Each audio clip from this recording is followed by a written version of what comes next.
So for the day 2 camp, the first order of business is to find some major generals. I unfortunately took some losses in my better officers due to some unfortunate events with the artillery. So I'm going through and pulling some major generals out that aren't really necessary for the artillery units they're in. They'll keep their second star either way. Their efficiency value will be fine either way.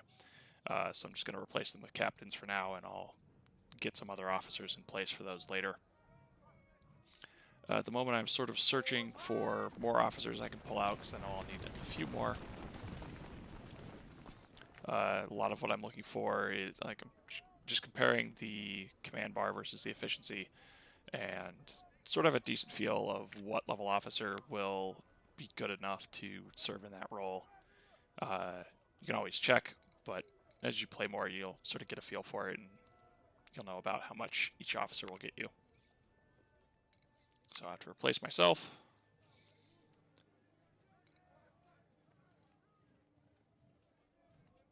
That's probably the most embarrassing loss of the day, but no harm done. The magical healing properties of multi-day battles will mean I'll technically be fine at the conclusion of the campaign and won't show up in the post-battle report. The other thing I'm going to be doing is pulling the lieutenant colonels out of most of the musket units because they're all a bit smaller now, and so they won't suffer the efficiency penalties, and those lieutenant colonels will let me swap out colonels or generals in other units, and I'll be either at slightly better or close to just below maximum efficiency.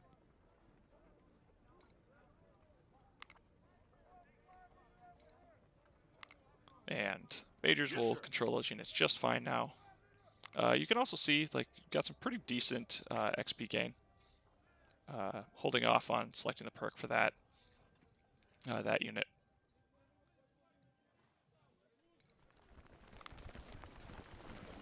Going to put a slightly better officer in charge of him so I can keep the second star and still get him up, because at only 900 men, that's a little bit low. So, searching for another colonel. Getting the brigadier general in there will help a little bit.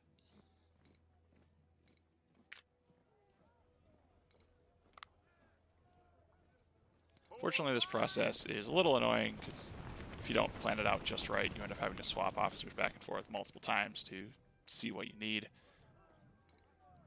be nice if there was some more organized system. I know some players will basically go through and assign their, I think it was Subton Compass who did this a couple campaigns back, would go through and assign all his lowest level officers and then go back through and see what he needed to do, so he always had the officers available he needed. So I did end up going with the melee perk on that unit. I decided that because there's multiple situations where you do get into melee on the second day, and that unit was probably going to be in a spot where he was going to be doing that, I figured I would just give him the melee perk and have him be better at that role. That unit also has the CS Richmond, which gives a pretty good melee value. So I decided I would go with that over the accuracy perk. If you were going more melee focused, you would probably do that just to get those values a little higher sooner. I don't know. Maybe the melee players do still go for accuracy, but I kind of suspect not.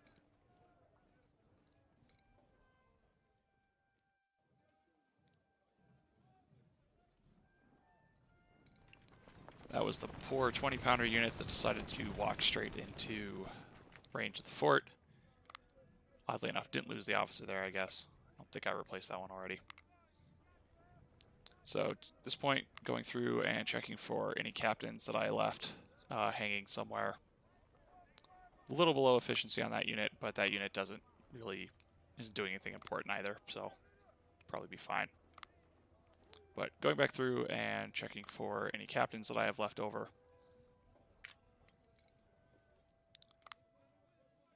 Brigadier General is complete overkill for these units, but I have some left over, so good enough.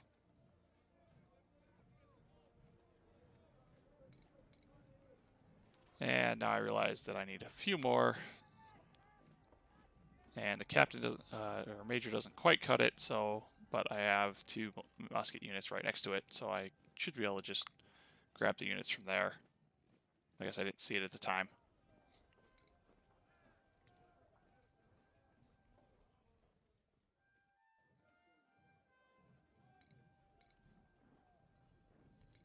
Looks like I decided to pull from these colonels, those colonels instead. Could have just done the lieutenant colonels, but maybe I use them for something else in a bit. Recording this, doing this audio after the fact, just easier to play through all in one go. It helps with the audio editing to not do the audio at the same time. I think in future campaigns I'll probably go back to trying to do more live audio as opposed to just doing post-battle audio. Sir, yes, sir! But for these really long battles at the end of the campaign, it just is so much more efficient to not try and talk over them at the same time.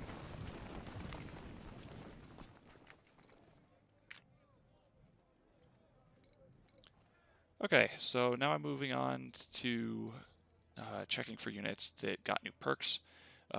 You can see that while if you have the unit selected, you get the new perk indicator, you don't get the, I guess, the rank up chevron displaying, so you do have to click through every single unit to see if that has happened, which is a little annoying. But we had a couple of infantry units that ranked up. If we had more brigadier generals or something, we could actually get quite a few of our infantry units back up to 2-star, but they'll perform fine as is. Going back through and checking the artillery, I am putting veterans in for some of these, if mostly the 2-star units where their stats would drop. You can see I have plenty of money left over. Even once we restored all the supply, had, what, 45,000. And might as well use it up. No reason to hold on to it at this point. So just going through and getting some of my more utility-focused units back up to strength.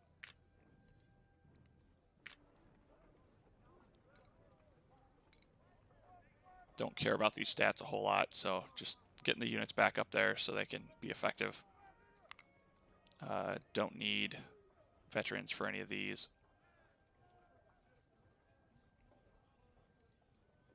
I don't have quite enough cash to just throw veterans at them. And doing this will throw off my, I think it throws off my post-battle stats a little bit, but I mean, it's only 4,500 men in the grand scheme of things, so that's not going to change any of the statistics too much. Sir.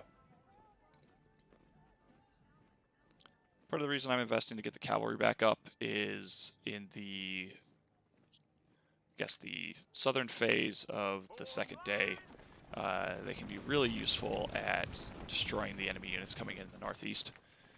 And so the artillery there is really exposed, so you can just take it out with the cavalry, and if you can wrap that scenario up before you get to the second phase, then you don't have to, you're not fighting on as many fronts, and it really turns the southern part of the battle into a relatively easy affair.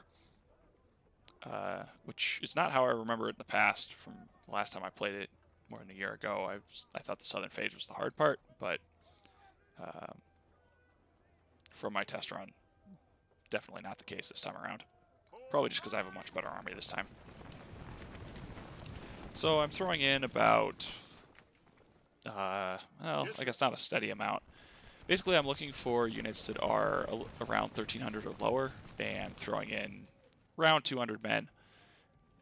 I'm also grabbing some, like this unit here is pretty, already has 1,500, but I need to use up the 1863s that I have. Might as well get those on the field. So I'm putting stuff into units that are, well, bigger than they really need to be. I'm in really good shape for day 2 at this point. Say you're aiming to have most of your unit. Like, you want to have like 1 or 2 cores that have at least 1,500 plus in them, but then the rest of your core could be like 1,100, 1,200, or even 1,000 if you really have to.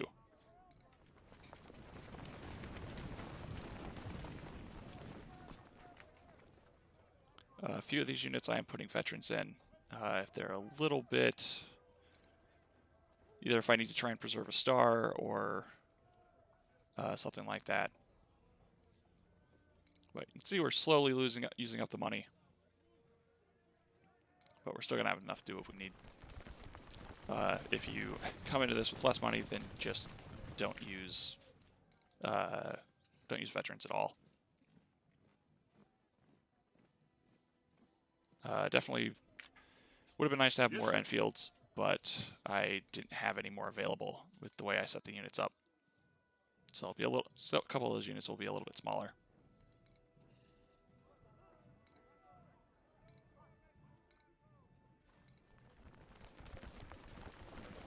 And for these musket units, I actually have to buy some weapons, but don't have anything else to do with the money, so might as well.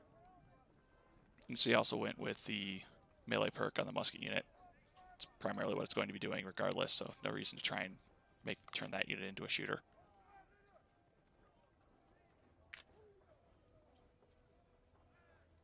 Didn't have to do much in second and third cores, partially because I was short on Enfields, partially because they were in third cores in really good shape. It took very few losses. So now I'm just looking for one more unit to use up the last of my recruits and cash. I'll dump the Richmonds in there.